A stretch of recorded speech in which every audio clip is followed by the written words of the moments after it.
Assalamualaikum warahmatullahi wabarakatuh. Sahabat, kita bertemu lagi sahabat. Pada malam hari ini kita insya Allah akan membahas tentang warisan masih sahabat. Jadi sambungan-sambungan dari yang malam kemarin. Lalu kalau ditanyakan sahabat, apakah anak yang dalam kandungan itu berhak menerima warisan atau dapatkan warisan? Nah, jadi dalam hukum waris Islam disebutkan bahwa anak yang dalam kandungan itu berhak mendapatkan warisan sahabat. Nah, hanya saja ada muncul ketentuan bahwa untuk anak yang dalam kandungan itu akan mendapatkan warisannya kalau dia dipastikan hidup. Satu, hidup dia. Jadi kalau dia nanti waktu lahir dia dalam keadaan meninggal, maka dia tidak mendapatkan warisan. Maka harta waris yang tadinya bakal diperuntukkan untuk anak tersebut, maka tetap dibagi kepada ahli waris yang lain. Bukan warisan dari anak yang lahir tapi meninggal. Nah, jadi dia harus hidup. Nah, terus yang kedua, kapankah memberikan warisan bagi anak yang dalam kandungan?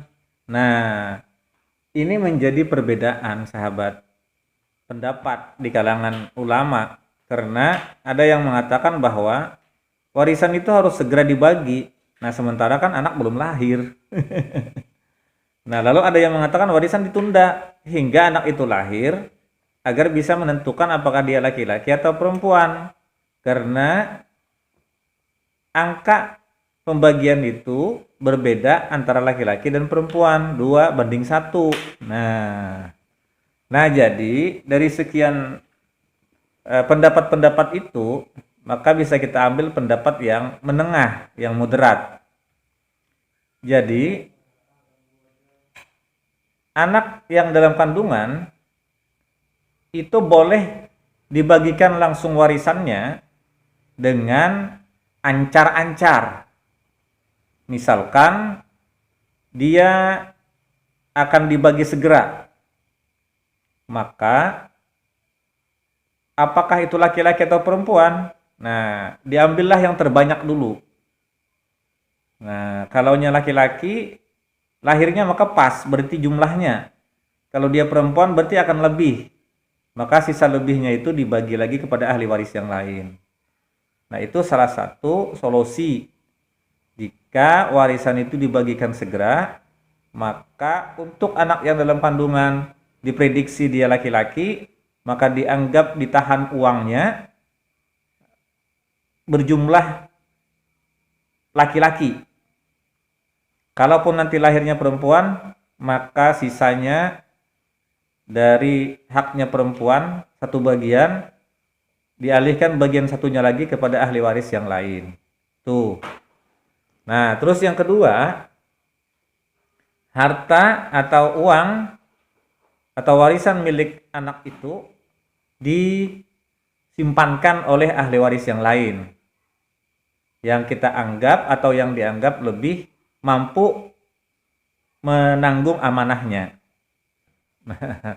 Jadi begitu sahabat tentang anak dalam kandungan. Nah, jadi bagi anak yang dalam kandungan dapat warisan. Itu intinya. Mudahan manfaat, mudahan barokah. Dan jika ada yang menyempurnakan atau bertanya, silahkan di kolom komentar. Demikian dulu, mohon maaf jika ada kekurangan dan kesalahan. Dan semoga kita semua sehat, panjang umur, dan penuh semangat, serta penuh barokah. Jangan lupa di like dan di subscribe. Bagi yang belum subscribe, kalau sudah hitam aman berarti subscribe-nya. Terima kasih banyak dan berpahala. Wassalamualaikum warahmatullahi wabarakatuh.